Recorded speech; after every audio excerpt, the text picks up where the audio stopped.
Assalamu alaikum wa rahmatullahi wa barakatuh. Welcome to another episode of Muslim Skeptic Live. Very happy to be able to talk to you all today. If you can just let me know if the sound is all right by pressing 1 in the comments.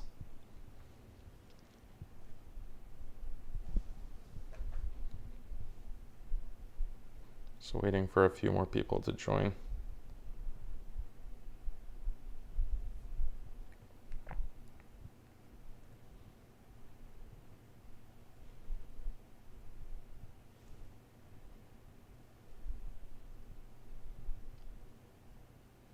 Okay, alhamdulillah. So, any interesting news happening these days? Seems pretty quiet time as far as national news goes. SubhanAllah, we see this kind of, some of these big events that the news will really exaggerate and will make a very big deal out of just to rile up people and to get them interested and click on articles and watch videos, tune into the news.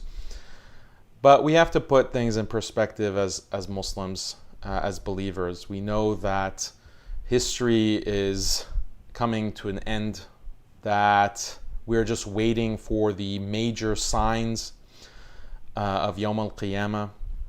And things are going to get worse, unfortunately. This is what Rasulullah sallallahu alaihi wasallam has told us. Things will progressively get worse as we get closer and closer to the hour. And we're waiting for the major signs. Most scholars have said the minor signs, Ashrat as-Sa'a, have already taken place, and it's just the big signs, the major signs, such as the coming of the Imam Mahdi, the coming of Isa alayhi salam, the coming of Dajjal, the Antichrist. These are the major signs that we are waiting for. And so when we see things happening around us, we have to put it in the proper perspective. These things are not surprises for us. And especially, I see these Muslims who are so enwrapped or so wrapped up in partisan politics. Like, they're card-carrying Democrats, and literally they cried when Donald Trump became president of the United States. And that's just embarrassing. It's an embarrassment. And for a believer to become so engrossed and involved with his identity being connected and tied and based on a particular political party, one that has a long history of corruption, has a long history of all kinds of vile positions that are contrary to Islam. For a Muslim to have his identity based on such a party and the views and goings on of that party, that's just an embarrassment. Like, have you no shame? Have you no dignity? And so it's just constantly cringeworthy when I am online and I, on social media, on Twitter, I see these liberal Muslims, and I just, I'm shocked and baffled. I should be used to it by now, but it still surprises me to this day. And recently, yesterday, there was this rally of Trump supporters who wanted to stop the steal and basically prevent Joe Biden from being approved as the next president of the United States.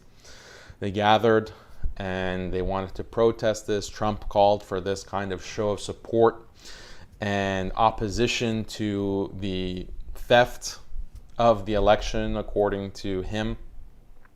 And this is something that if you're partisan and you just blindly accept whatever a certain political party in the United States tells you, you've been told that this is nonsense. Like, there's no basis to this idea that the election was stolen. You're going to get these prompts in social media disputing any claim that there was any foul play or wrongdoing or fraud. So, but if you're a Muslim and you're not wrapping your identity up into this one particular political party, then you're open to these ideas, you're open to think about them and investigate them and speculate about them. Why not?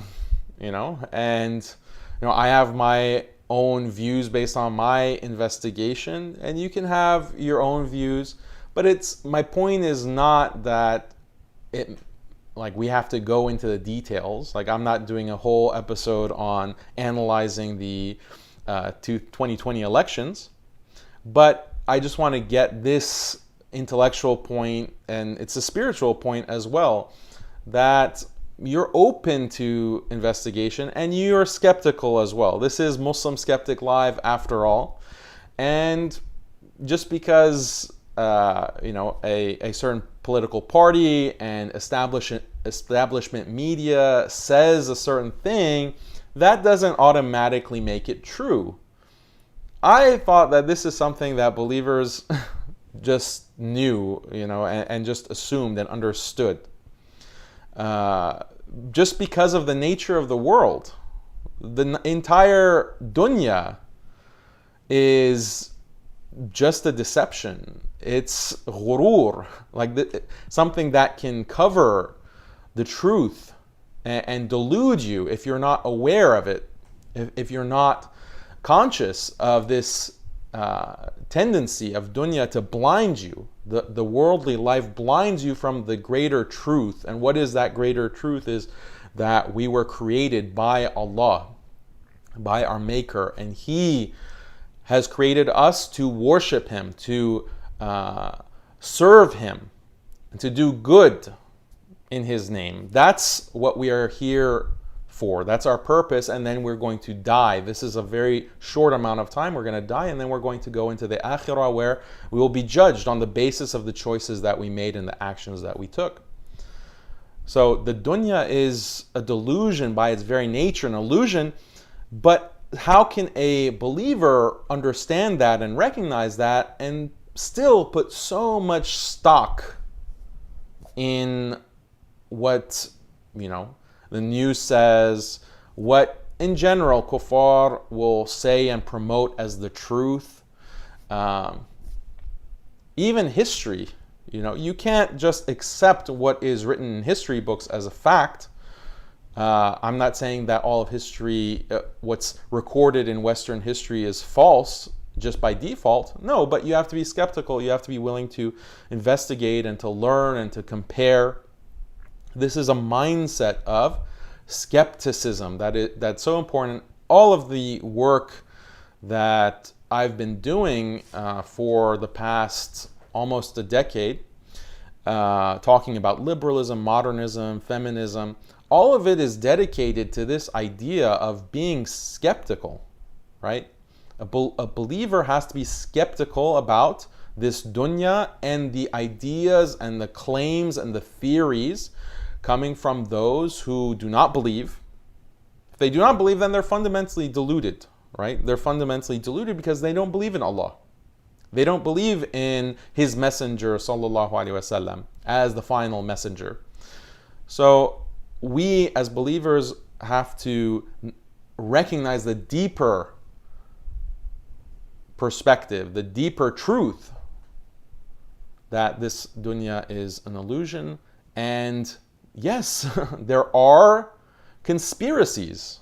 There are conspiracies. What does a conspiracy mean? To conspire. Conspire just means that people secretly work together to do something immoral or illegal. That's all that a conspiracy is, right? If I go to a brother and say, look, why don't we conspire to steal something from another person, and we'll trick him, we'll deceive him, I'll call him on the phone and keep him busy while you go in the back door of his house and take his TV, that is a conspiracy. We're conspiring together to commit a crime, to do something illegal. Conspiracies are real, right? In that sense of the conspiracy, it's not only real, it's ubiquitous, especially as immorality increases in society. Conspiracies will become more and more common. Now, is it possible for conspiracies to happen on a governmental level, on an international scale? Of course. Of course. This is something that, again, believers have to recognize. How can you read the Quran without understanding that this is a part of life, that conspiracies are real? Think about shaitan. Think about Iblis. It's a conspiracy. Muslims say that there are these forces, these dark forces, these beings who will come and whisper. This is what Allah says in the Quran. This is what the Messenger ﷺ has informed us of. You have these forces, these beings called shayateen, and among jinn and ins. So they're both jinn, they're both that species, and they're also shayateen from ins, from human beings. And they will whisper, and they will tempt, and they will lure and coax. And they're working together in order to undermine the believers, to misguide the believers, to lead the believers astray. This is a conspiracy. The atheists or agnostics will say that, who are you crazy? Where are these shayateen? Where are they? We don't see them. You are just paranoid. You are just making stuff up because you're crazy. You're just a conspiracy theorist. You're a conspiracy theorist for thinking that. So this is something that, on a spiritual level, understanding the nature of the dunya, understanding the nature of human beings and their relationship to this other creature, this other creation known as Iblis. And he is the leader of this race of shayateen. When we read about this in the Quran, when we understand it, then we're not surprised. We're not surprised. If we look at the Quran, if we look at the seerah, how many examples are there of the kuffar conspiring to either kill the Prophet ﷺ, or even before the Prophet ﷺ, other anbiya, Bani Israel, how many anbiya did they kill? Right? How often did they conspire to kill the messengers and the prophets? So this is something that we have to be aware of and familiar of, and not be naive. And this kind of embarrassing naivete is just, it's really unbecoming of a Muslim. And then even those who are not Muslims, just recognize history. Just look at history and the number of conspiracies that turned out to be true, that were exactly true. And Muslims especially, or if we look at recent history involving Muslims, look at the invasion of Iraq.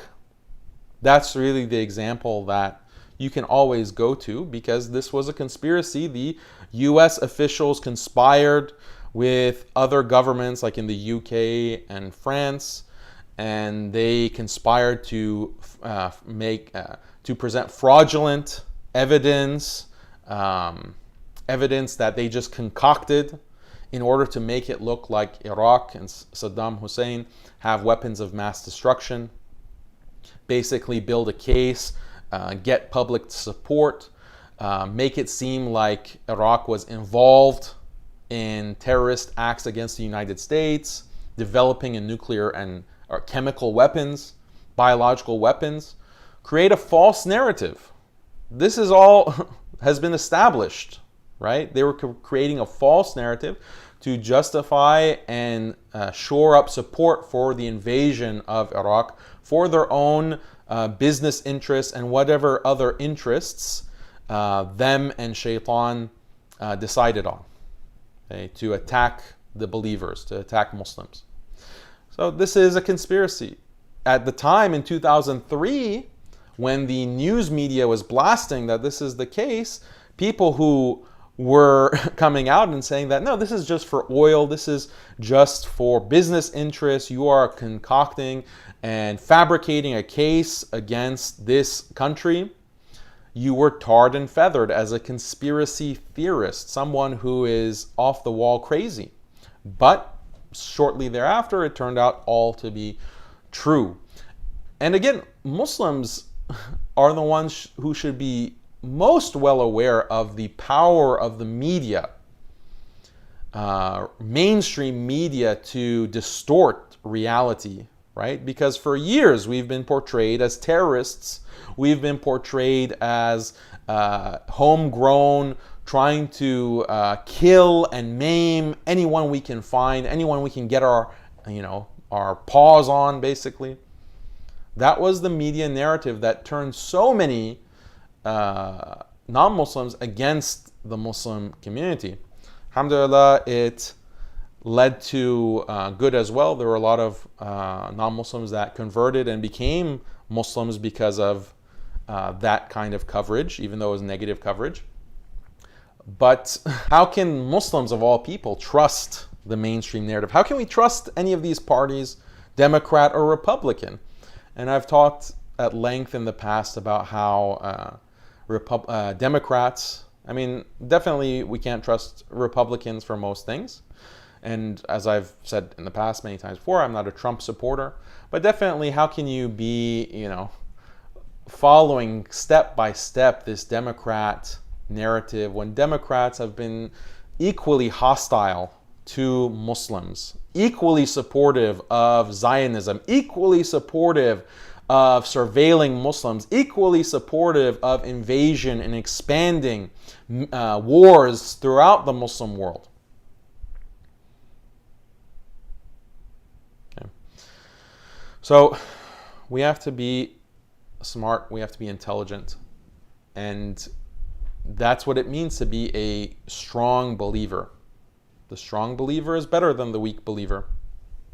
Okay, so let me give you an example of some of this hand-wringing, crying, following step by step, this national narrative coming from the establishment, and again, it's Mike Pence, who is the vice president of Donald Trump, is now undermining Donald Trump. He's trying to attack Donald Trump and get him out of office, right? Yesterday they said that Mike Pence unfollowed Donald Trump on Twitter. So that's the way nowadays that you signal that you're done with someone. You unfollow them, or maybe blocked Donald Trump. Oh, actually no, that's the other news. Twitter and Facebook have they have suspended Donald Trump. I think Facebook announced it, that they're going to suspend him for 2 weeks or so. And I bet Twitter is the same. I'll have to check. But that's, really, is this really, yeah. Just think about that. All of this establishment, you have big tech, you have the media, you have members of the security forces in the US, such as the FBI, the CIA, NSA, that was actually spying on Trump. All of these different establishment forces have been contrary and against Trump because he represents this kind of populism. And populism is contrary to the interests of an establishment. It's contrary to business interests. It's contrary to the interests of power and control, right? If you want to control a population, you don't want them to be rising up and demanding change and holding you accountable and criticizing you, right? So these are Donald Trump, whether people believe it or not, he represents populism. Obviously, I know that he hasn't really helped the average American. He hasn't helped most people because, he says, make America great again. But how has he not been able to prevent, for example, lockdowns that have completely destroyed the livelihood of millions of people, pushed millions of people into poverty? How has he not been able to stop all of these kinds of occupations where America is occupying the Muslim world? He was better, right? He didn't start any new wars, but he didn't stop droning completely. He didn't stop. He didn't completely pull out of Iraq. He has yet. It's not completing the pullout of Afghanistan. All of these different Muslim countries, he ran his campaign in 2016 on pulling out of all of these foreign, quote unquote, foreign interventions, but he didn't do that. So he ran on a populist platform, but he didn't really follow through. And some of his biggest supporters were really not in favor of him and supportive of him because of his failures in that regard. And also, the people who continued to support him said that, well, he was sabotaged by the deep state. He was sabotaged by the people around him. Maybe that's true. I think there might be something to that. But at the end of the day, exactly as I said before, who cares? Like, he's just another president in a long line of presidents. But most likely he's going to be the last populist president.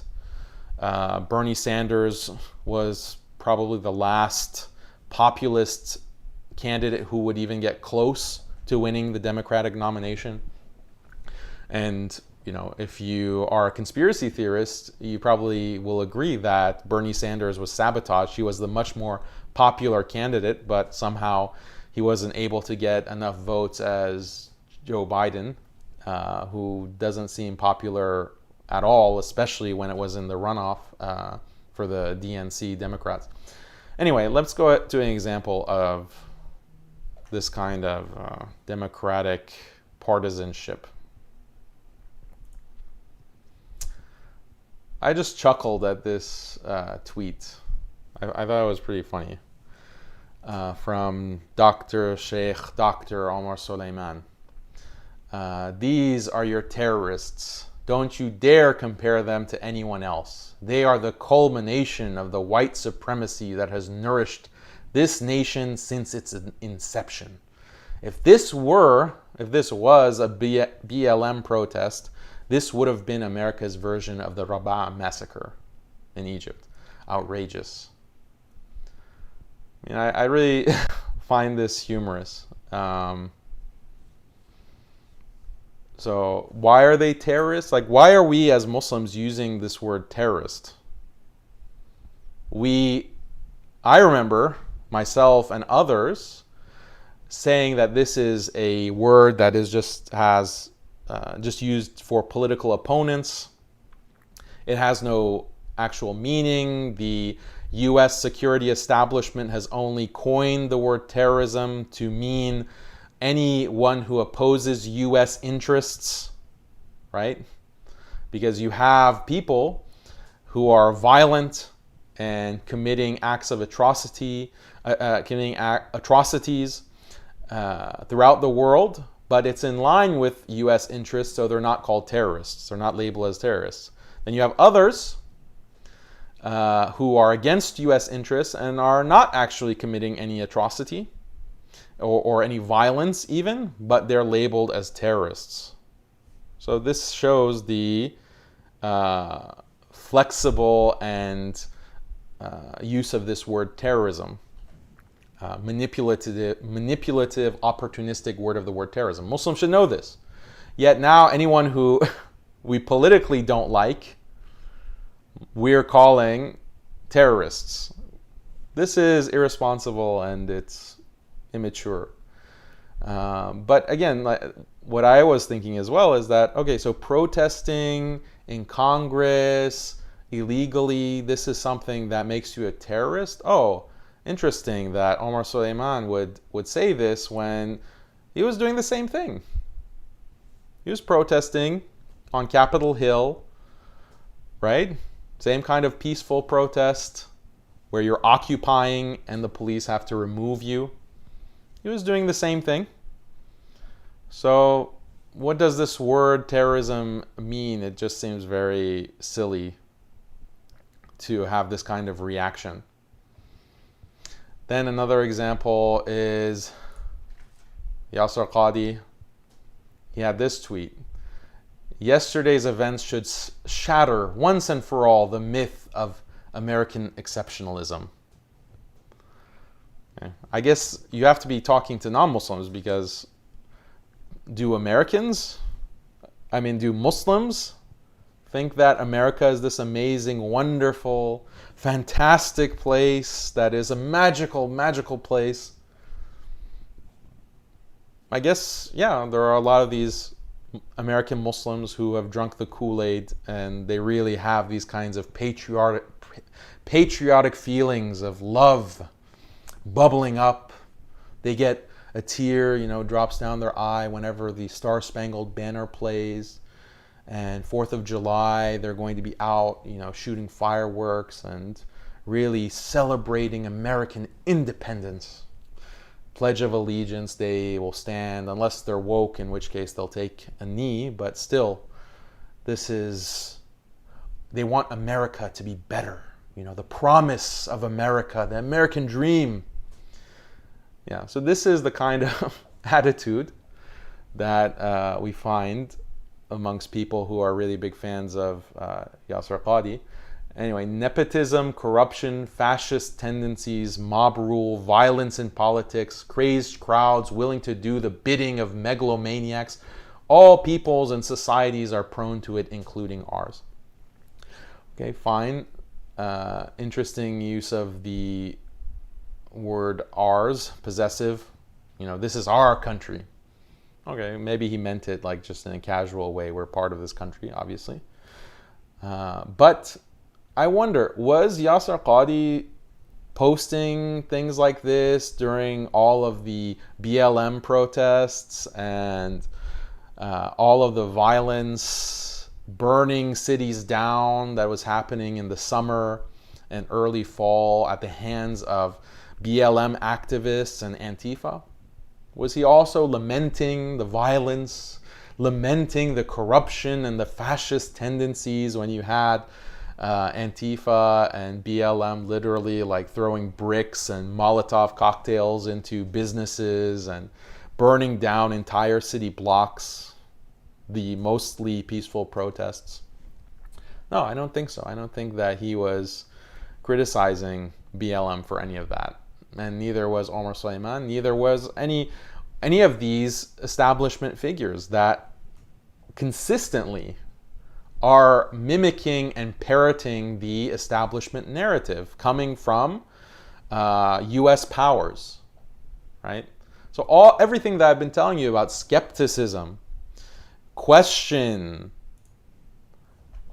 these establishment narratives, don't understand the nature or the reality of conspiracy theories or conspiracies. These are the things that if you ask and you seriously consider, you're going to be labeled and tarred as a kook, a nut, right? But as Muslims, we don't fear the blame of the blamers, right? We have to always be seeking the truth.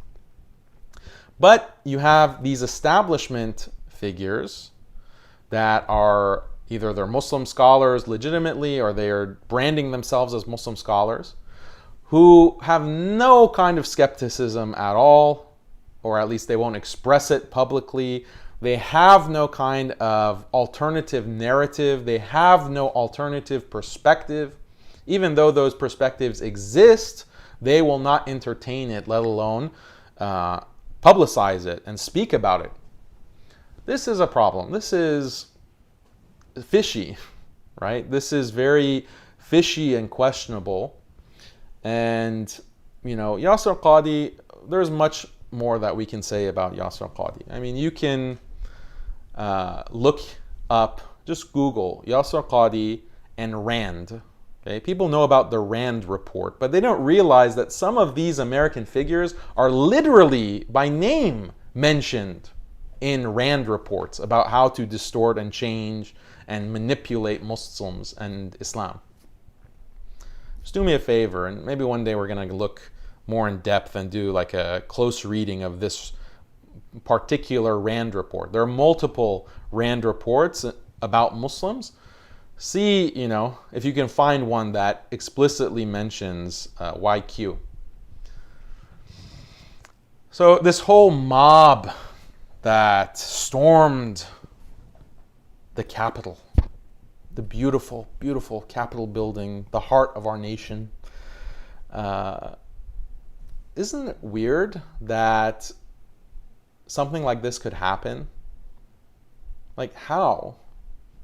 This should be the most secure building in the country, maybe even the world, right? How is it possible that these kinds of protesters who weren't wielding weapons, they just pushed their way through? They just pushed their way through. And I'm not going to share video because YouTube and Facebook are banning and deleting any footage of what happened yesterday. But you can see that there were very few police officers stationed in front of the Capitol building. Very few. And this is... Sorry, let me silence my phone.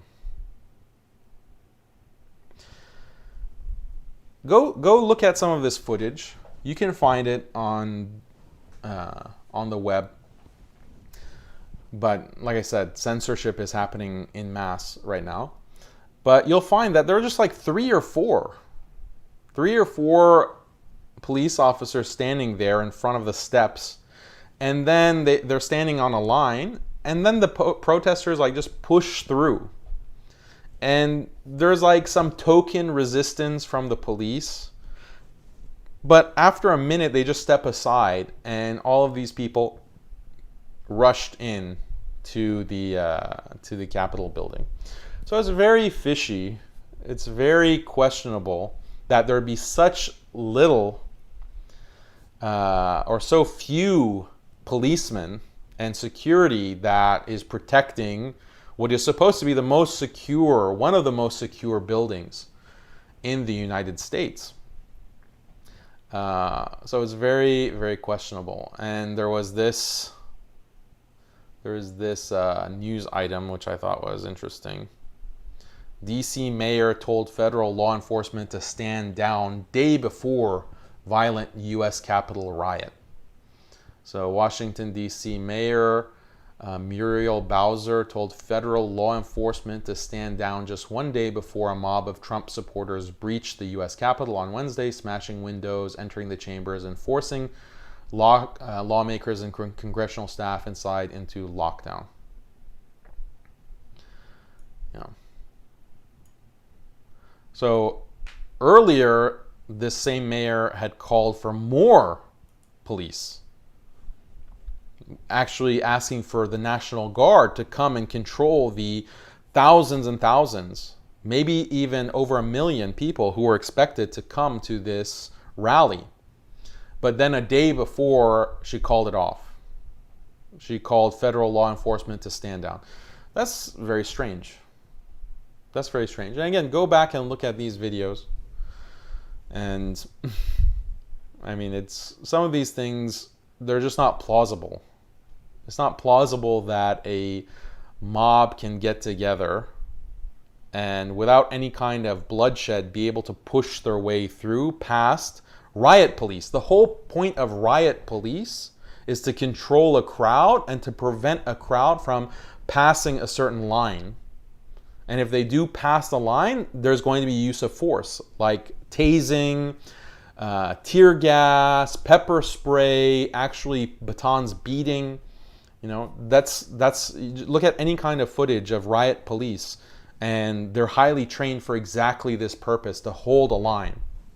So you're telling me that there wasn't such a this didn't happen yesterday, after it was 2 weeks that Donald Trump is saying that this event is going to happen. The DC mayor is prepping for it in all of these ways, supposedly, and then they were just caught off guard.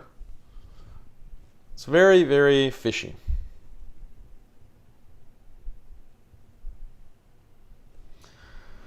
Okay, so this is mob mentality. Muslims, we don't go with the mob. We don't go with the mob. We're not blinded by whatever seems to be accepted, the status quo, the given truths. We have to be willing to question and ask. And I try to teach this. I try to teach this in all of my material. I had a post recently on Facebook about exactly this, because people were not happy or haven't been happy with the things I've been saying about COVID and lockdown. And I've made it clear that yes, COVID is a disease, it's a virus that seems to have bad effects, and particularly bad effects on certain people who have weaker immune systems or have other pre-existing medical health conditions. But it's not something that is going to necessitate lockdown. It's not something that needs a lockdown, and in fact, lockdowns are do much more damage, cause much more death, cause much more destruction than the actual virus itself. And I'm not going to make this an episode about COVID because Facebook and YouTube will delete it and ban me. But you can go to my Telegram channel, and I put a lot of information there, and evidence and arguments and so forth, and memes. So you can go and follow that for more information. But in the Facebook post, going back to my point, I mentioned how you're so angry about me talking about this issue of COVID and the quote-unquote supposed conspiracy theory or whatever. But the reality is that I'm constantly talking about conspiracies. The fact that I'm criticizing liberalism or secularism or modernism or feminism, scientism, evolutionism, these are accepted truths, right? These are things that are presented to people as if they're rationally sound and beyond dispute, beyond question. And what are we doing? We're questioning them. We're not only questioning them, we're undermining them. We're showing the contradictions within them. We're showing you how these ideas are so destructive, yet they are promoted as beneficial. It will benefit in your life in terms of your morality, in terms of your happiness, if you're a liberal person. If you're a feminist person, if you're a secular person, if you abandon traditional Orthodox Islam, you will be happier. This is what you're constantly being told. So this is also a conspiracy, right? This is also a conspiracy. It's much more of a conspiracy than COVID, than questioning the lockdowns or questioning the media narrative of lockdowns. Feminism is something that's constantly being promoted as a branch of liberalism. It's constantly being promoted, and it's taught as the truth, the undisputed truth. So much so that Muslims who are learning Islam and might even be considered scholars of Islam are deluded into accepting feminism or different aspects of feminism because of the power of the feminist narrative, right? That is a real conspiracy. Right? That is a real conspiracy. That how can we all be so, not all, but how can so many of us in the world, Muslim and non-Muslim, be deluded by an ideology that is fundamentally contrary to our interests and to our happiness as human beings for a reason A, B, C, D, E. All the reasons that and explanations and arguments that me and others present to intellectually critique feminism and liberalism and modernism. So how can you, that's a real conspiracy, okay? This is just small potatoes, small potatoes like, oh, the 2020 election might have involved some fraud, okay? I know the fact experts, the checkers, have said that there was no possibility that any kind of election fraud or stealing could ever possibly happen, okay? In 2016, Russia stole the election, but in 2020, that's impossible, right? And same with COVID. Like, these are like small, itty-bitty, relatively inconsequential conspiracies.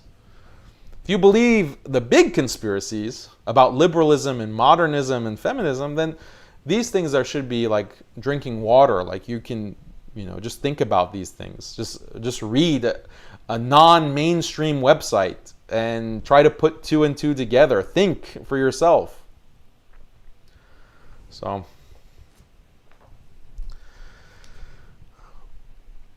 what else should we talk about in this pretty casual Muslim Skeptic live?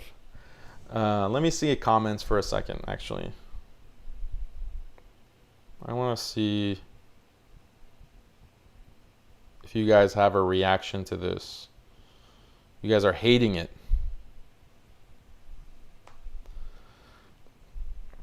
Carol Coulter says this is going to be used to curtail free speech and regulate internet communication. Absolutely agree. Absolutely agree that things are going to majorly be changing. Anyone who is, experiencing, what's the word, Schadenfreude, like you get happy at someone else's misfortune. You're going to be experiencing a lot of that if you are looking at the U.S., right? Because we in the U.S. are going to really be suffering because of whatever happened yesterday. Okay? There's going to be crackdowns.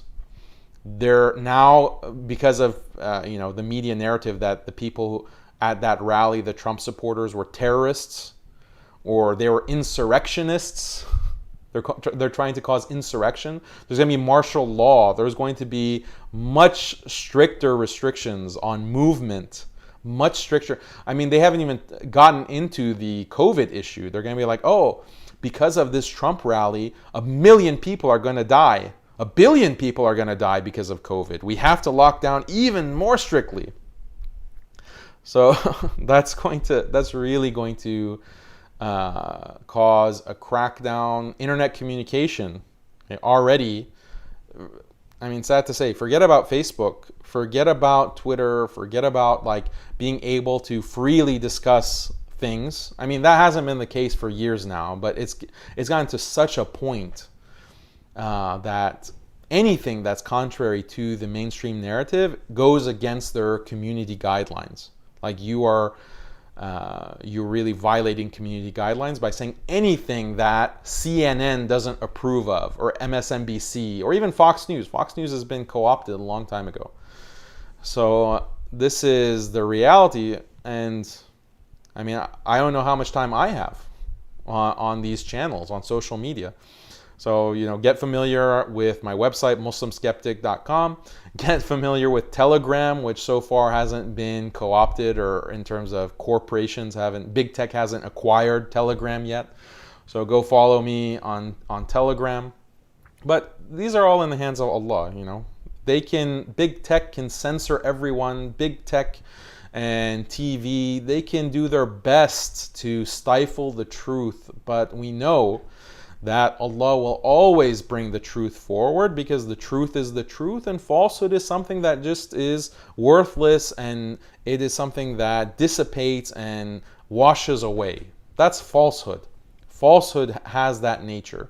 So now, no matter what they want to do to silence the truth, Allah is not going to let that happen. And it doesn't matter if someone like me or anyone else is silenced.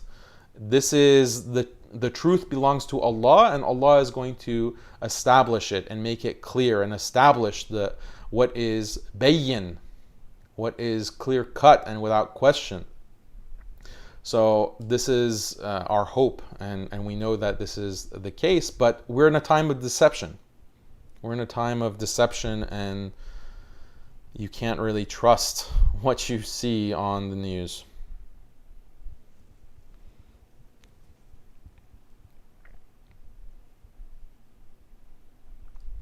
Any other questions?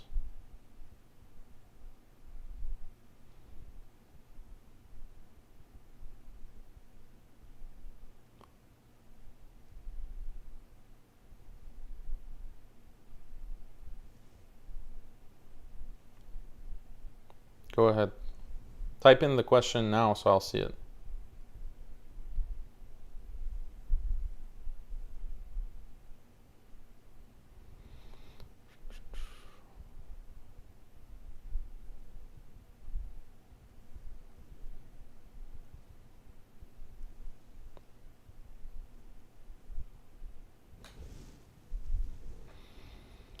Okay, thoughts on abortion being the leading cause of death. I posted on this recently. Let me try to get the post.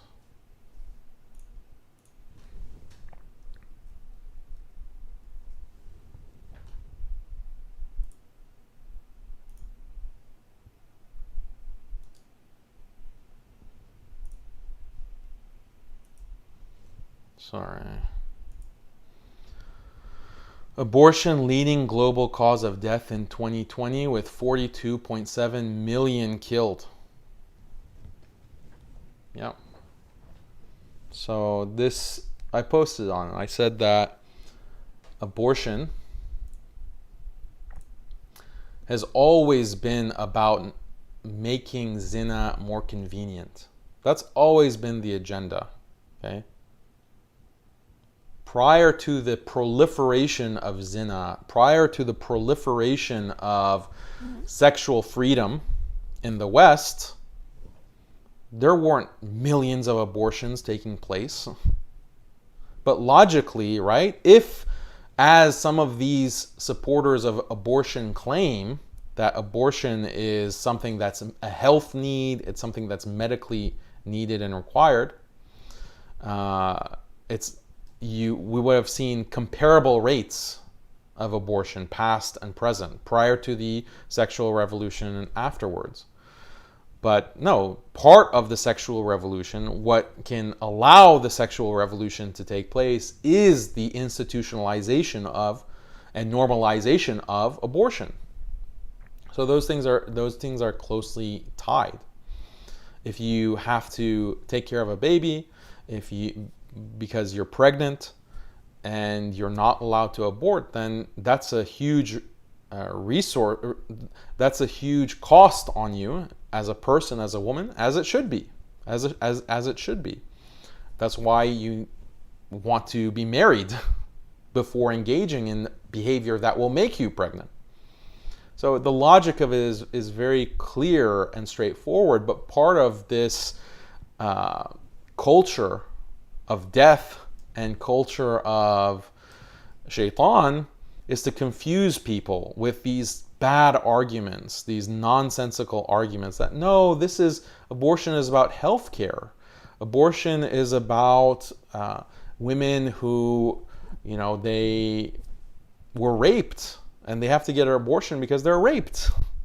Right? What is the statistic, right? If you look at the statistics, I don't have it up right now to show you, it's very clear that most abortions, the vast majority, we're talking about over 95%, are just about convenience.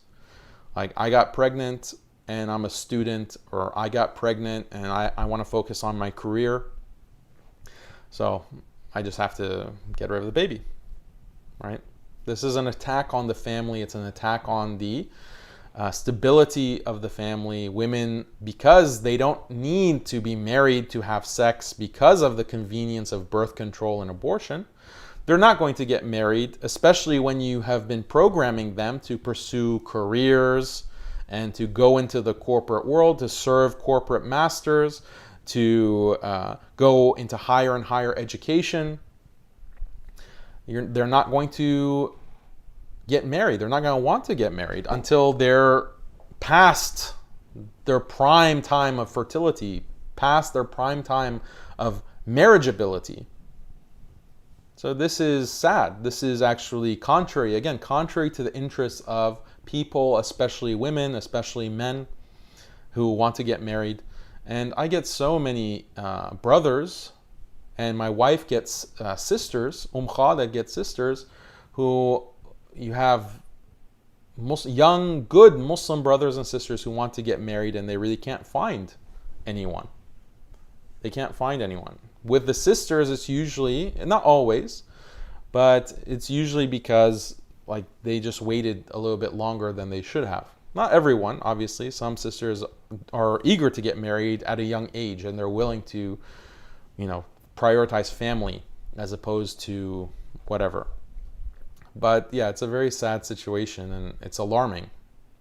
There was one brother who actually WhatsApp messaged me the other day, who was saying that, I asked one of these compassionate Imams, I won't tell you who, that, I want a wife that doesn't post pictures of herself on Instagram. Or no, he said, I don't want a wife that is talking with other guys and has guy friends. I want to marry a Muslimah who is not engaged in that. And the compassionate Imam told him, or woke Imam, whatever you want to call it, told him that, well, you need to get different standards. You need to change your standards. Basically telling him it's impossible. So this is a very bad message. This is a bad message, and it's a bad mentality. This was a prominent Imam, okay? And you have the ability, you're teaching Islam to people. And you have these female followers. Why don't you teach them the right thing? Why don't you teach them that, no, don't have friends of the opposite sex? And it's not just sisters. Don't get me wrong. It's not just sisters that are engaged in gender mixing. Unfortunately, a lot of these brothers have these friends, these sisters who are their friends, and engage in that online and offline, and it's despicable. Like, why are you doing something that's very clearly contrary to Islam? There's no such thing as being a friend with the opposite sex. There's no such thing, and men get this inherently. Guys understand what this means, but some of these feminists, they need to get a reality check. Or better yet, they need to just get off of all social media and deprogram themselves. But there's no such thing as being friends with the opposite sex, except your wife or your family members.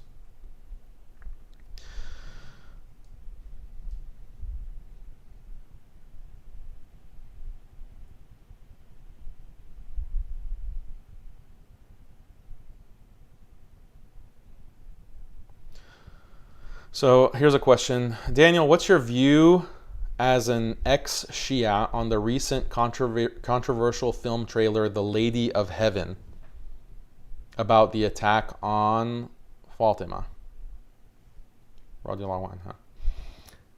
I haven't seen this trailer, and I don't plan to, because I don't watch video that depict Sahaba. Shia, they depict Sahaba, they even depict the Anbiya, they depict prophets, they have pictures of Rasulullah sallallahu alaihi wasallam, their depiction of him, and they're really bad and disgraceful. Like, how can you even think about trying to represent Rasulullah sallallahu alaihi wasallam? So that's one of the other things that is just weird about Shia. But yeah, I'm not going to watch that trailer. I've heard that it's very despicable. It attacks the Sahaba. So obviously I think it's trash. Don't watch it. Don't share it.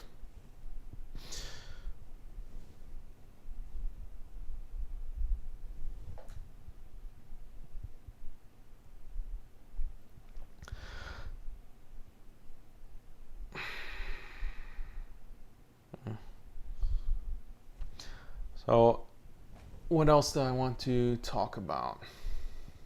Oh, so speaking of Shia, on Muslim Skeptic, we published a really good report that I highly recommend you read.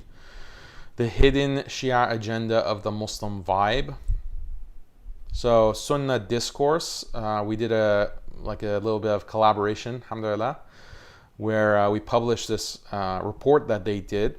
They have a video, so if you prefer to watch instead of read, you can watch their investigation on YouTube. Yeah, this documentary. So check it out, or you can read the article. But basically, the Muslim Vibe is like a blog. One of these, they do reporting and they have articles, but it's Shia, and they have all kinds of anti-Sunni, anti-Sahaba content, and the people involved have an extensive history of insulting the Sahaba, cursing the wives of the Prophet sallallahu alaihi wasallam, working with the Iranian regime to spread this kind of idea of wilayat al-faqih, basically the control and the rule of their supreme leader, the supreme leader of the 12er Shia, which is Khamenei in Iran, supreme leader of Iran. He's right here. So yeah, this is a very important report. Please check it out. Also, Muslim Skeptic in general, alhamdulillah, we've been very active in putting out articles. So now we're trying to get to a point where it's almost daily. Daily we have content being posted. So check out Muslim Skeptic more regularly, and there'll be much more content. Through the second half of 2020, we weren't as active, but we're ramping up. Like earlier in 2020, it was like 1 article or 2 per week. Now we're trying to do 7, 8, 9, 10 articles per week, inshallah. So continue to support that, read that, and we're hiring. I think I posted, or you might have seen me post a new job opportunity, part-time, alhamdulillah. So we've had a lot of generous donors who will contribute to Muslim Skeptic, and we really take that as an amana. So you have a donate option here where you can donate on a like a monthly basis. I don't use Patreon because Patreon at any time can just cut you off. If you say something that Patreon doesn't like, then they can cut you off, and then all of that subscription information is lost. So it's a big risk for Muslims to be on Patreon, especially if you're talking about certain issues that I talk about. So I prefer just to have a separate platform on Muslim Skeptic, but we get, alhamdulillah, donations, and then it's an amana, so we put it back into the website, and now we have enough where we can hire part-time people who can actually help research. And that's a really big deal, because there is so much that we can actually address when it comes to other groups that are attacking Muslims, right? There are so many groups, think about it, that attack Muslims. You have these Christian evangelicals, or sometimes they're Catholic or Orthodox. You have Zionists, right, that are attacking Muslims and attacking Islam. You have Hindu Dva, right, these Hindu extremists attacking Islam, attacking Muslims online.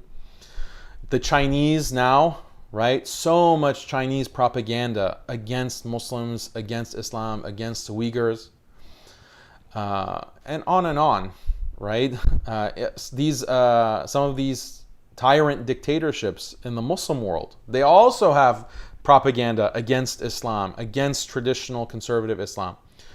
So atheists, right, ex-Muslims, these murtadeen.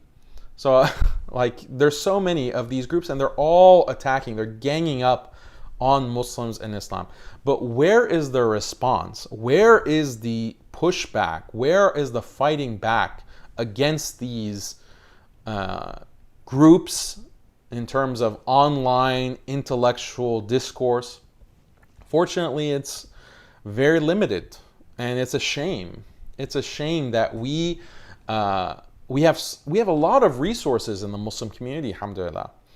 But are you spending your resources with groups or organizations or figures that are not doing anything to actually push back, right? That's a waste.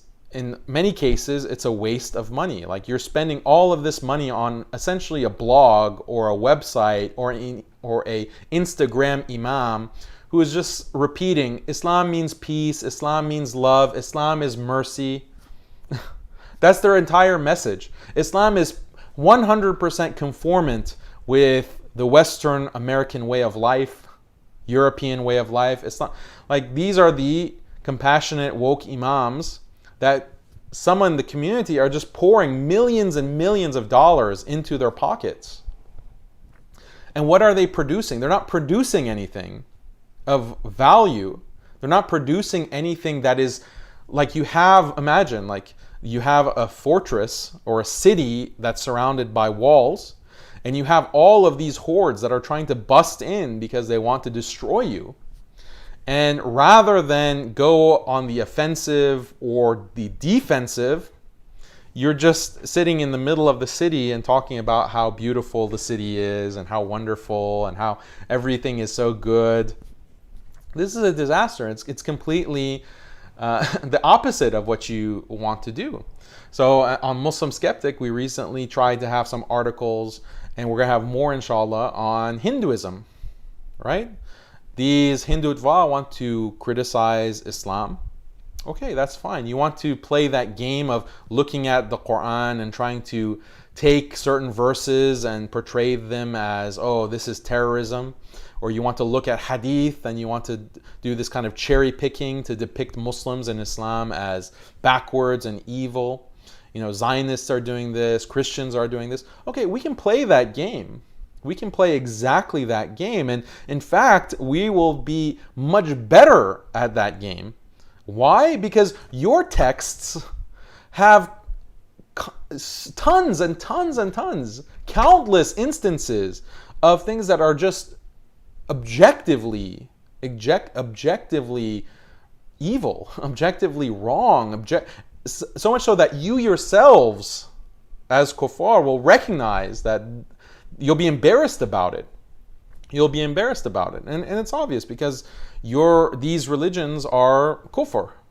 They're false. So of course they're going to have those problems. Muslims, we are consistent. We are principled. Unlike you, we don't throw our tradition under the bus. We don't throw the Quran under the bus. We don't throw hadith under the bus. We don't throw our ulama under the bus.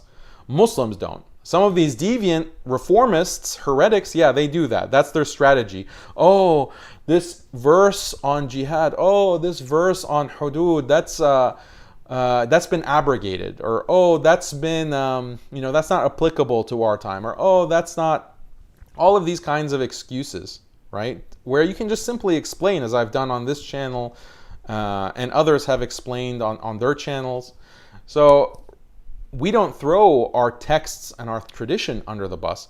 But these, the limited interaction I've had with some of these other groups, as soon as you point out something in their texts, like their religious texts, that is contrary to 21st century liberalism or feminism, they immediately say, oh, this is no longer applicable, or oh, this book is not entirely valid, or all these kinds of excuses to get out of what their texts are clearly saying. Not only their text, but their scholarly tradition is actually saying. But Muslims, we don't do that. We can stand by Islam because it's the truth. We can stand by Islam because it's the truth from Allah to the angel Jibreel alayhi salam, to Rasulullah sallallahu alaihi wasallam, the final messenger, all the way through the ulama who have passed on the Islamic tradition, the teachings of Islam up until today. We can stand by every bit of that. Now, that doesn't mean that there aren't a scholar can make a mistake, right? In our history, a scholar can make a mistake, or even a minority of scholars can make mistakes on certain issues. Okay, that's something that even the Prophet ﷺ acknowledges it, because a mujtahid, the famous hadith, a mujtahid can make a mistake, but he's still rewarded for a mistaken opinion. If he's right, he'll get 2 rewards. If he's wrong, he'll get 1 reward. So that's an acknowledgement that ijtihad, when there comes to all these new issues, as the Muslim empire expanded, there can be scholars who make mistakes. But the overarching tradition and the main things that all of the scholars agreed upon, we stand by that. We stand by that and we defend that, and we're not going to throw our tradition under the bus. Case closed. They don't have a robust intellectual tradition. These other groups that are attacking us, they're attacking us with sticks, basically. We have to be able to fight back and criticize their texts, their religion, in the same way that they're doing to us, and we will establish the truth. We'll establish what is true and what is false. But that requires time, it requires resources to do it well, to really disseminate, to really be able. They're spending millions, okay? They're spending millions for this effort, okay? So fighting back requires resources. So I'm not saying donate to Muslim Skeptic. Donate and support and help anyone, any Muslim who's doing a good effort against these kinds of attacks. Okay, I try to support everyone who is defending Islam and is pushing back. This is our responsibility. If you're not able to do it yourself because you, for whatever reason, personal reason you might have, at least support those who are doing it. And, that's just a message that we can agree on. Okay. Questions. Let's make this a little bit more interactive.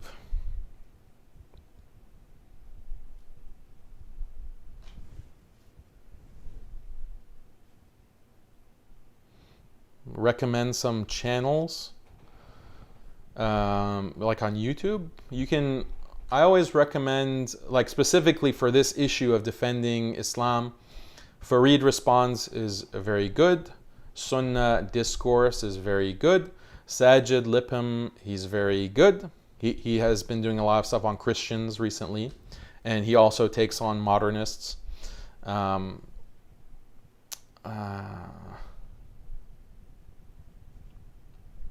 Those are the ones that really jump out at me. And then there are smaller channels that are growing as well.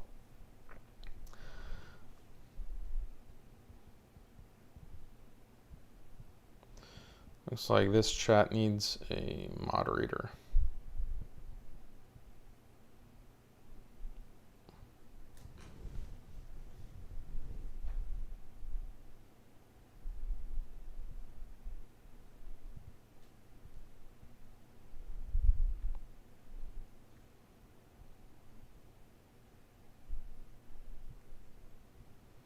Okay.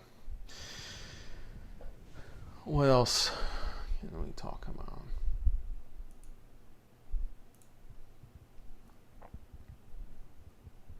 Here's a post that I did earlier last week. All the modern deviances follow the same pattern. Actually, this was also on Muslim Skeptic. Let me go there. The core pattern of modern Muslim deviance. So all of the modern deviances, they follow the same pattern.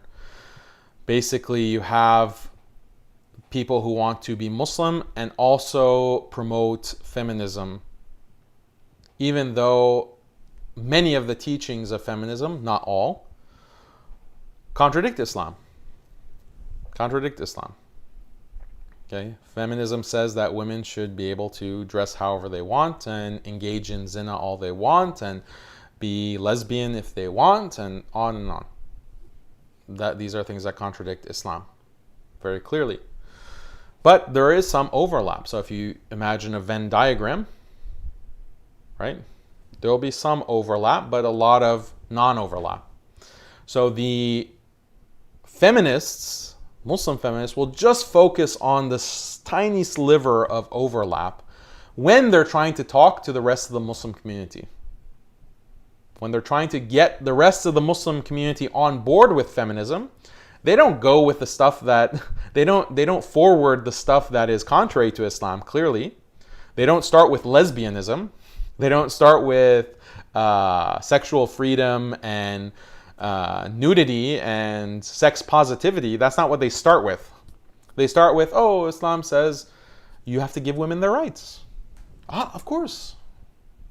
That's what they start with, and it's a Trojan horse, right? Because all of that other stuff, I'm mixing up my figurative imagery here, but it's like a Trojan horse.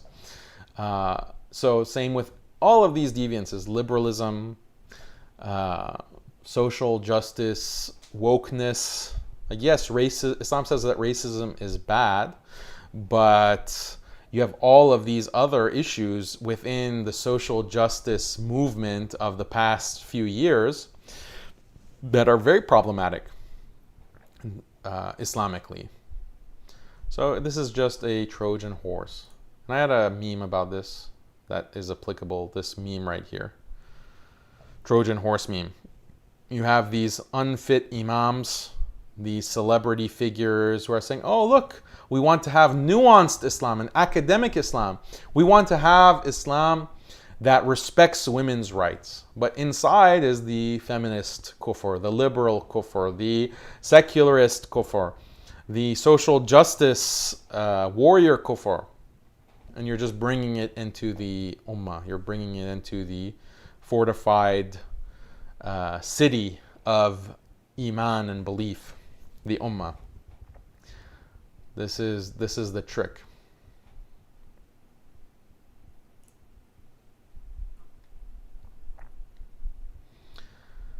I also was posting on Senate approving legislation and historic decision in Argentina. This was what I was talking about before. Legalizing abortion is and has always been about making zina more convenient. How can any Muslim, you have some of these faux traditionalists, just to get back on this abortion issue, who will say that, oh, but in Islam there is a difference of opinion on this issue. There's a difference of opinion. In other contexts, right? So these faux traditionalists will say that there's a difference of opinion, and then they'll cite some of the classical positions on terminating pregnancy. And there are some scholars who said that you can terminate pregnancy up until 120 days after conception. Okay, that's pretty far along, right? That's 3 months or 4 months into a pregnancy. You're well within the second trimester. And they're saying that before then you can abort, right? And after that it's impermissible because that's when the soul is blown, according to some narrations. The soul is blown into the fetus, into the child at the 120-day mark, but there are different narrations, and that's why there's, among other reasons, differences in the fiqh. So within the Hanafi school in particular, there is this position. So they'll cite these classical opinions. They'll completely disregard the fact that current Hanafi scholars, ulama, and muftis have said that no, this is not the opinion, or this is not the fatwa for this day and age, for our time. And they'll say that. But these faux traditionalists will ignore that context. They'll also ignore the feminist context. They'll also ignore the context of zina and sexual freedom and liberation. They'll ignore all of that and say, oh, we have this opinion, so, oh, Islam is not pro-life and it's not pro-choice either. We're in between. We're the middle nation. Right? This is nonsense. Islam is pro-life very clearly, and there are some nuances in that. There are some conditions where it would be permissible Islamically to abort. For example, when the mother's life is in danger.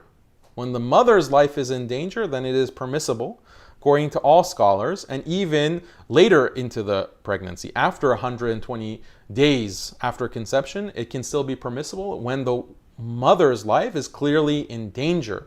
Like we're talking about physical danger, she'll die, not that she won't be able to finish her PhD, right? So this is something that the ulama are all agreed on. But other than these kinds of exceptions, Islam is pro-life because Islam is anti-zina. That's how you need to understand it. When these people start talking about nuance, these people who like to dress up like they're ulama and shuyukh, in other contexts, you'll cite those same classical scholars. And then these modernist faux traditionalists will say that, oh no, we have to have nuance in terms of application in our modern world, right?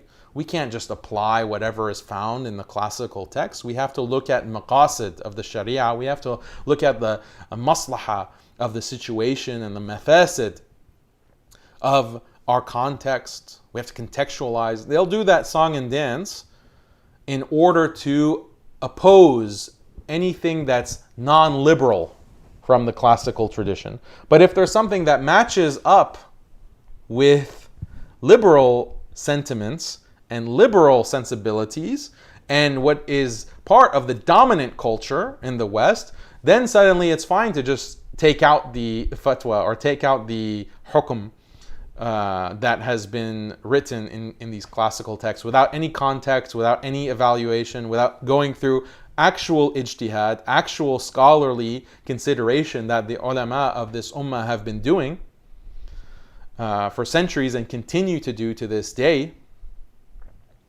This is their open, obvious double standard.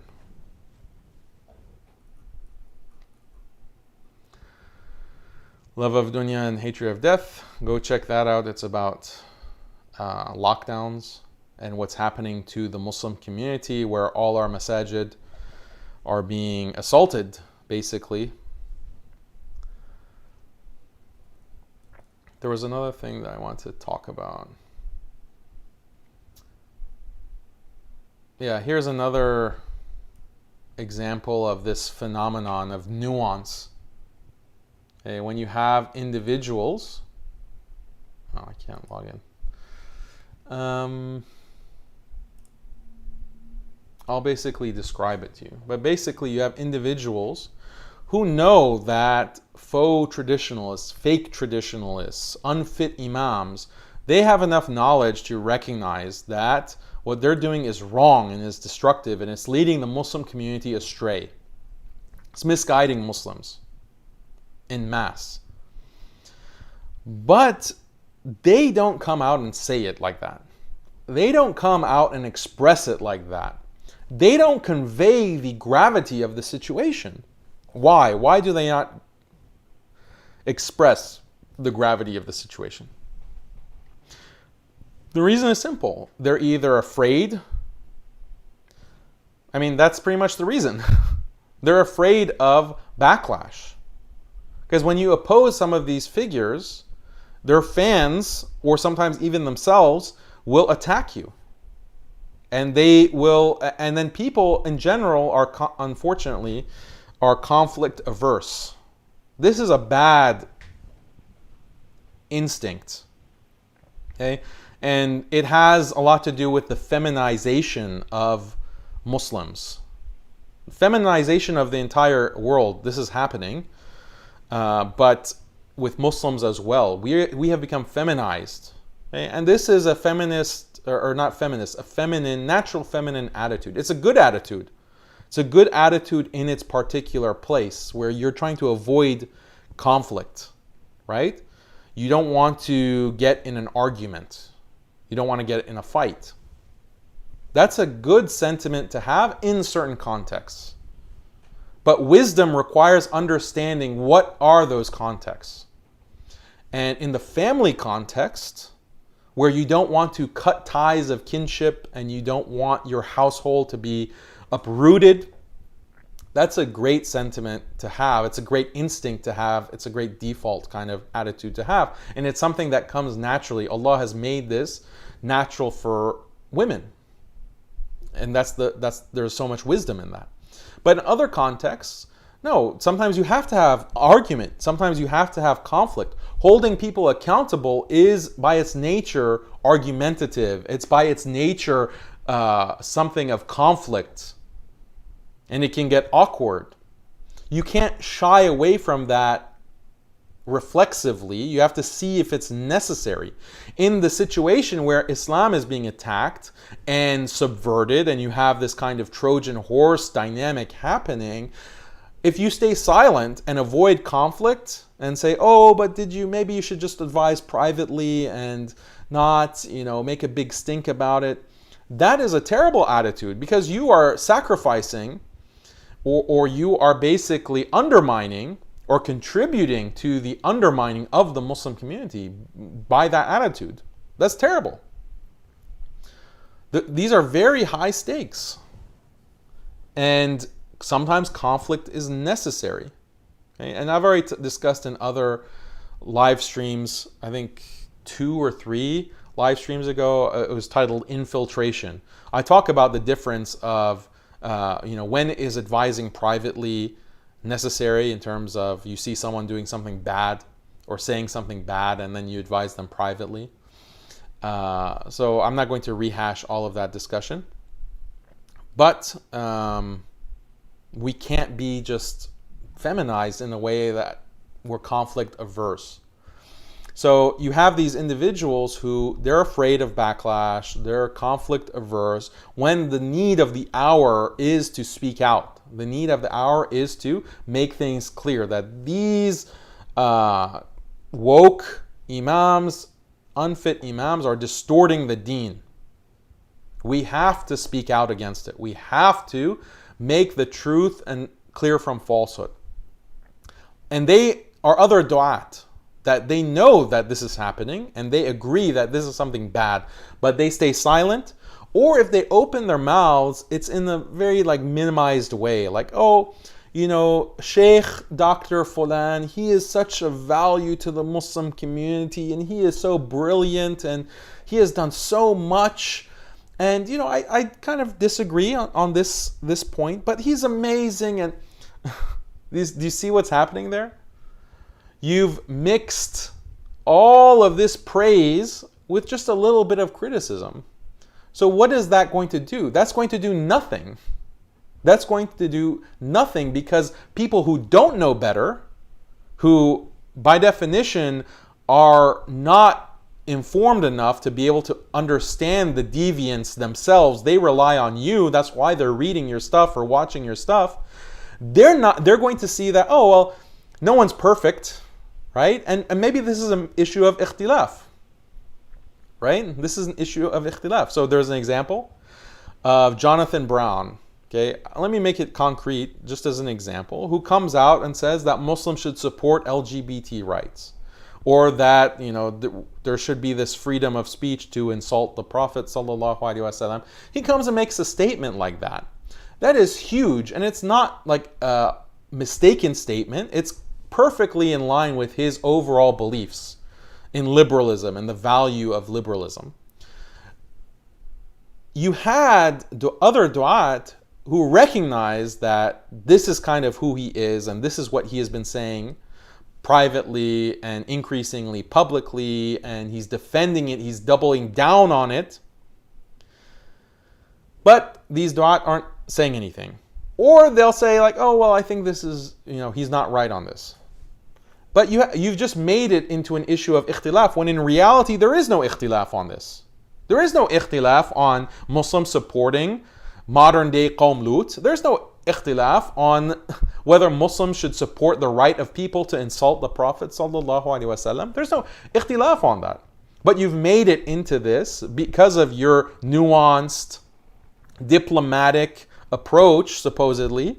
You have made the onlookers, your followers, your readers, your viewers, think that this is a matter of discussion and debate, and there are two sides to every issue. And we just have to take the middle path and be moderate. This is wrong. You are contributing to the deviance. You're contributing to the misguidance of the community because you are not conveying the proper emotions. You're not conveying the proper mindset. That is what da'wah is all about. That is exactly what it means to be a da'iyah and to be speaking publicly. Myself and others, we pour all of this content, all of this information about Islam online. You're not going to be able to digest. No one can digest all of that content. What's most important is for you to get the hal, to get the mindset, to get the orientation. That's what's most important, right? Because you want to be able to understand issues in a broader sense, and you want to be able to live in the world and be competent as a believer and not be fooled, right? So you have to understand, you have to inculcate an orientation, and that's the entire goal. Unfortunately, social media and technology, this is not the best way to do it, right? And that's why in Islam you have to really learn from someone, you have to go and sit with them, to go and listen to them, to be in their physical presence. That's the best way to really absorb and soak in the orientation, the hal, the spiritual state, the ethical mindset, the moral mindset. But now, because of distance, because of technology, we're putting posts, and Twitter tweets. That's the way that we have to communicate these feelings, these attitudes, these mindset. So it's always about that. That's the bottom line. And this is what I realized, because in the past, if you look at my writings, 5 years ago, 6 years ago, even like 3 years ago, I was writing in a much more academic frame, writing more like I'm writing like I did when I was in academia. Okay, be very nuanced. Make sure everything is qualified, right? Put qualifying phrases in every single sentence. Right? That's what makes academic writing so dense and sometimes dry. That's how you're taught and trained in academia, especially if you go to graduate school. But I was realizing that this is not really conveying the right message. In fact, it can even cause confusion for some people. And so I changed it. I changed that. I write much more directly. I try to convey what I want people to feel, what I want Muslims and non-Muslims on different issues to feel on certain issues. And yeah, that means that in certain situations it's simplified. Like a message, like you learn this in marketing, you learn this in psychology, that if a message is too complicated, people aren't really going to grasp it. They're not going to internalize it. You have to kind of simplify it and get it to its core, the core emotional or moral component, ethical component.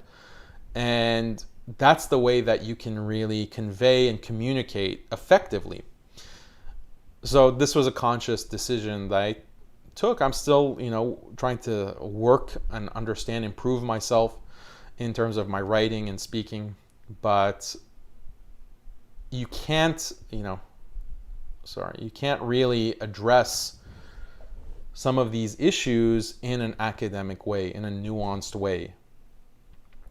Nuance can come later, or nuance can come as a side component. The main component is the message. Okay? The message. So, for example, the way that I talk about LGBT or feminism now is very different. It's the same idea, intellectually the same idea, but the way that it's conveyed, the way that it is expressed is different. It's very different, and this was a conscious choice. Those who are basically playing defense and they're not willing to speak out and be very clear-cut on what certain people are doing, or they're not clear-cut on certain issues, right? How about the issue of kufr, right? Look at the damage that's done. And I mentioned this before. You have celebrities who are dying, non-Muslim celebrities that die on kufr. What is conveyed if a Muslim imam or a figure goes on his social media and says, inna lillahi wa inna ilayhi raji'un. He was such a great person. He did so much. This celebrity or this imam is careful not to say, may Allah have mercy on him, because he knows that that's impermissible. It's impermissible to pray for the deceased that have died on kufr as non-Muslims, and this is qat'i, this is clear-cut in the Quran, and whoever denies it in a certain way is denying the Quran. But so they're careful not to pray and make dua for that person, but they have all of these positive sentiments to share. Technically, has he done anything that is violating the Sharia? Maybe not technically, maybe not in the letter, but what is he conveying in that post? He's conveying this kind of positivity, and that's what his followers are going to absorb. and they're going to belittle their understanding of kufr, the severity of kufr. They're going to belittle. And in their minds, it's not a big deal if you die a believer or a non-believer. If you die on Islam or you die on kufr, it's not a big deal. You're still a good person either way, as long as you're a good person, according to these liberal standards. That is the message that is conveyed, and it's very dangerous because it aligns with and it reinforces what is already the dominant sentiment in society. The dominant sentiment in society is that religion is something that doesn't ultimately matter. What matters is you're a good person. And what it means to be a good person is defined by our establishment. It's defined by these liberal values. Did you, give some charity? Did you go to the Women's March? Did you stand against racism? That if you did that, then you're a good person. And how dare God punish you? How dare you have any consequences just because you didn't believe a particular religion? This is the overarching sentiment in the culture, in the dominant monoculture that's being spread around the world. So if you have an imam or a preacher, a da'iyah, that comes and reinforces that message with a post like this, praising, especially in that moment of death, without any qualification, because that qualification would be politically incorrect, it would be contrary to the monoculture, then that kind of post further misleads and misguides the community. And it's clear from their comments when we talked about this last year. You look at these posts and you have Muslims who are saying, oh, may Allah bless so-and-so kafir and grant him the highest Jannah. The highest Jannah for a non-Muslim who has died on kufr.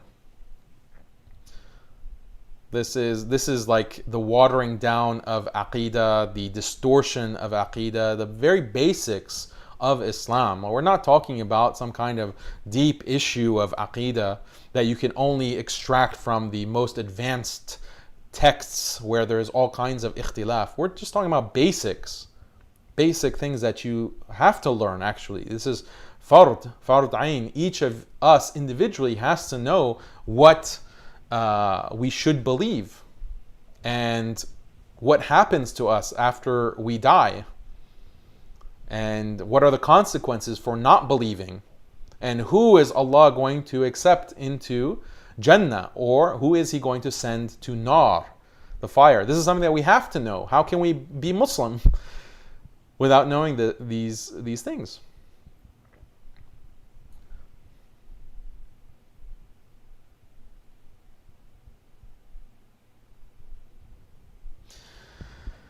So, anyway, that's why it's important to convey emotion, feeling, the correct orientation, the correct mindset. Okay, let's finish off with some questions.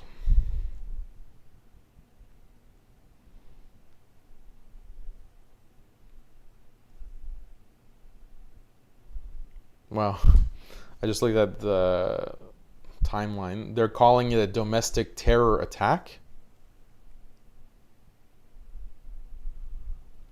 Are they referring to the mob that went into the Capitol? Now it's being called a domestic terror attack.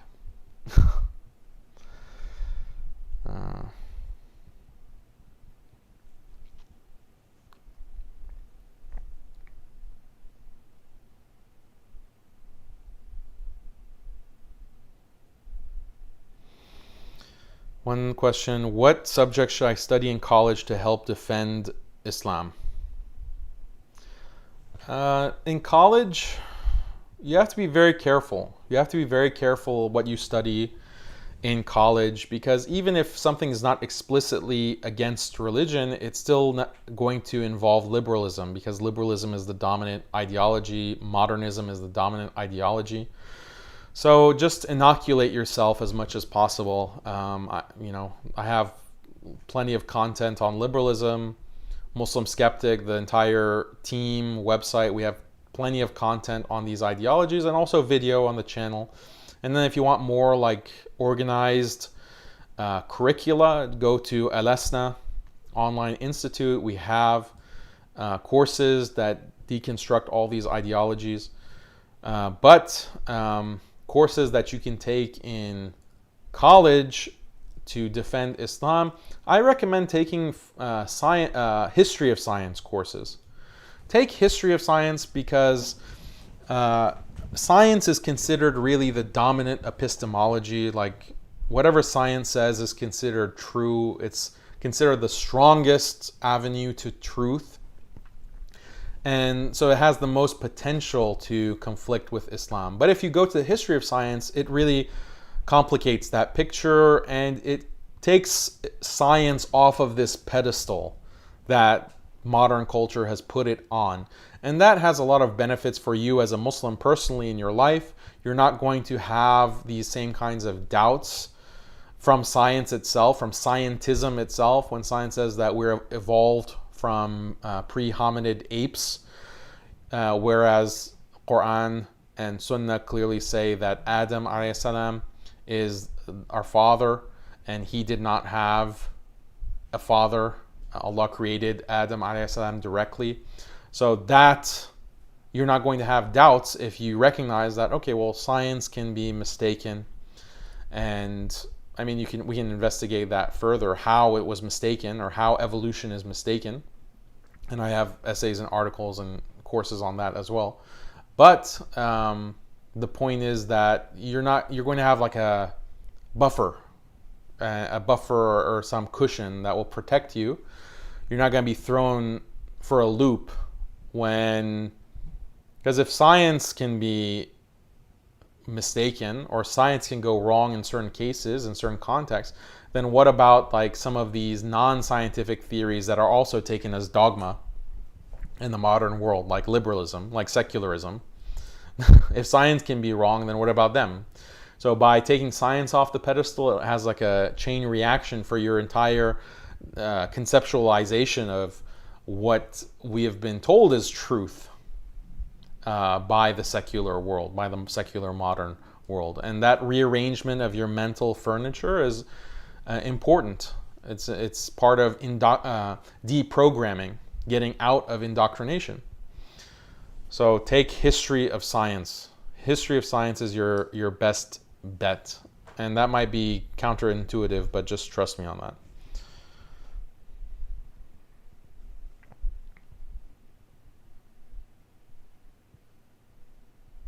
Yeah, and never take Islamic studies. Never take Islamic studies courses. Never take, try to avoid all philosophy. Never take a philosophy of 101 course. Never take philosophy of 101. That's the worst option. And it's not like they're really going to say something in philosophy 101 that will shatter your faith. But it might. Unfortunately, there are people who are confused by really stupid arguments. Like, I, say this, not story, but basically all philosophy 101 is about is epistemology. So it's basically that, this pen, does it really exist? Or are you dreaming? Is it an illusion? Is it real? What is real? That's philosophy 101, basically. So if you're impressed by that, then you're going to maybe start questioning your religion. And unfortunately, some people are impressed by that. I don't know why. But I would say avoid philosophy 101. Just take Alesna. Alesna, we have courses that will talk to you in depth about philosophy and logic. You don't need these secular studies to get that information.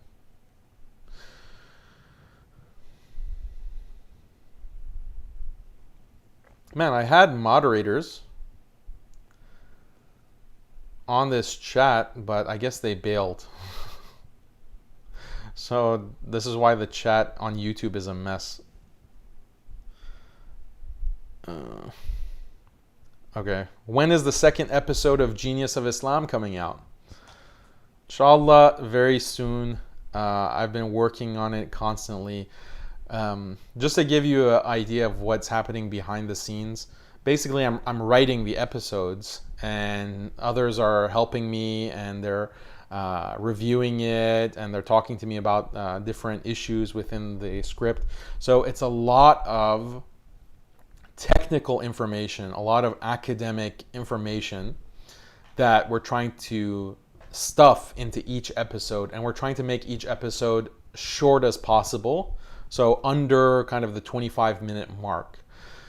So that is like a big challenge. How do you take all of that information and condense it so it's still compelling, it's still interesting, it's still, impactful, but you're just doing it in a short amount of time as possible. And you also want to convey it in a way that has that impact, right? So it's the hardest writing that I've had to do probably in my life.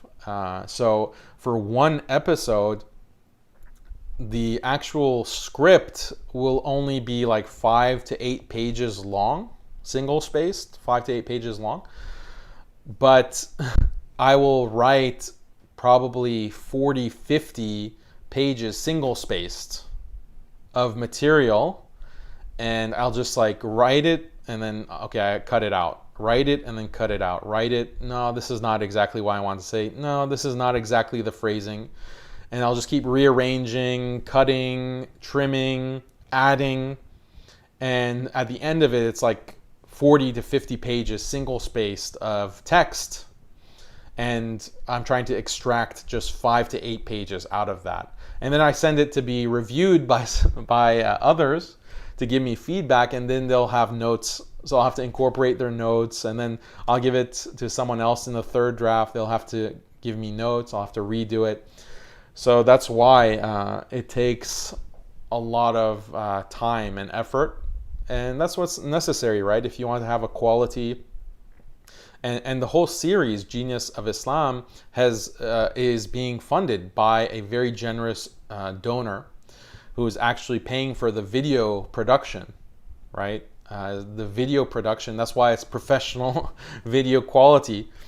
It's not me doing my own video graphics. It's someone who is professional in that. And mashallah, I've posted about him. He's a very good brother, Tariq. And hopefully he'll be on the channel soon to talk about the series and his kind of artistic vision. But, as for my part, I'm trying to really, do justice to this donation, the sadaqah, to make the best series possible. So it just takes time, be patient, and we're really working hard on it. So just trust me on that. And inshallah, when it comes out, it'll be worth it. So just keep getting hyped for it, and I hope that you'll enjoy it and it'll be of benefit. Inshallah. Who's the donor? People are asking. I'm not going to disclose that. I'm not going to disclose who the donor is, but it's someone, mashallah, very good.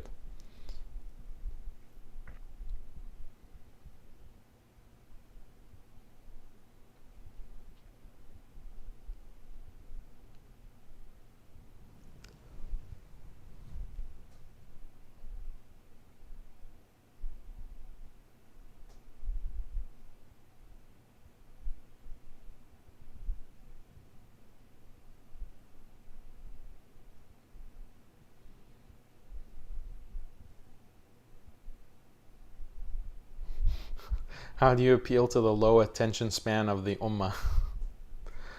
Yeah, it's a problem. Like low attention span. That's why it has to be like a 20-minute video or a 20-minute episode. Like even that is too long. People were saying that, oh, we need Genius of Islam on TikTok. It's like, okay, let me try to boil it down into 30 seconds. Oh. Okay, barakallahu feekum. This was Muslim Skeptic Live. If I didn't get to your question, I apologize, but we'll try to have more of these episodes. And I'm trying to put out more video content in between Genius of Islam. So I'm very busy with that. And Muslim Skeptic, muslimskeptic.com. Go and more frequently, check it, because we're updating it on a more frequent regular basis, and make dua for all of these efforts. That's first and foremost what you can do to support, is to make dua for us and pray that Allah accepts our intentions, accepts our deeds. That's really the most important thing. So I appreciate you, and I look forward to seeing you